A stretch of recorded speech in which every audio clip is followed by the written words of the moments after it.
জুলাই গণ অভ্যুত্থানে শহীদদের পরিবার এবং আহতদের কল্যাণ পুনর্বাসনের অধ্যাদেশ 2025 জারি করেছে সরকার।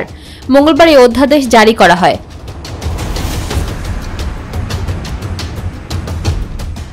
অধ্যাদেশ অনুযায়ী মিথ্যা, বিকৃত ও তথ্য গোপন করে চিকিৎসা, আর্থিক ও পুনর্বাসন সুবিধা দাবি বা গ্রহণ করলে তা অপরাধ হিসেবে গণ্য হবে।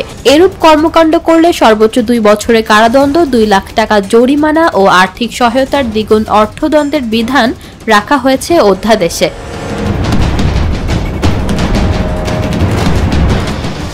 অধ্যাদেশে আরো বলা হয়, কোনো ব্যক্তি শহীদ পরিবারের সদস্য বা যে কোনো শ্রেণীর আহত না হওয়া সত্ত্বেও উদ্দেশ্যপ্রণোদিতভাবে বা জ্ঞাতসারে মিথ্যা, বিকৃত তথ্য প্রদান, তথ্য গোপন ও বিভ্রান্তিকর কাগজ দাখিল করে নিজেকে শহীদ পরিবারের সদস্য বা আহত দাবি করে চিকিৎসা, আর্থিক সুবিধা অথবা গ্রহণ করে, তাহলে তিনি এই অধ্যাদেশের অধীন অপরাধ করেছে বলে গণ্য হবে।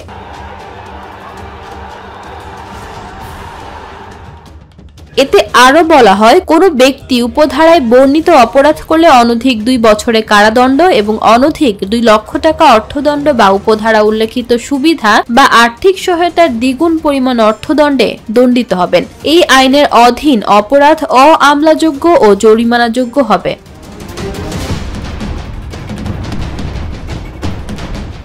এছাড়া অধ্যাদেশে নিহত আহতদের 2 শ্রেণীতে ভাগ করা হয়েছে।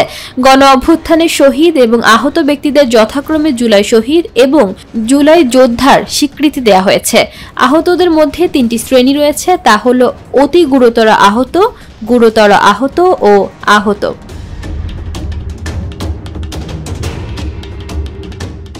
গত 15 জানুয়ারি সরকারি গেজেট জুলাই গণ অভ্যুত্থানের যে 834 জন শহীদের তালিকা প্রকাশ করেছে, তাই অধ্যাদেশের অধীন প্রণীত ও প্রকাশিত হয়েছে বলে গণ্য হবে।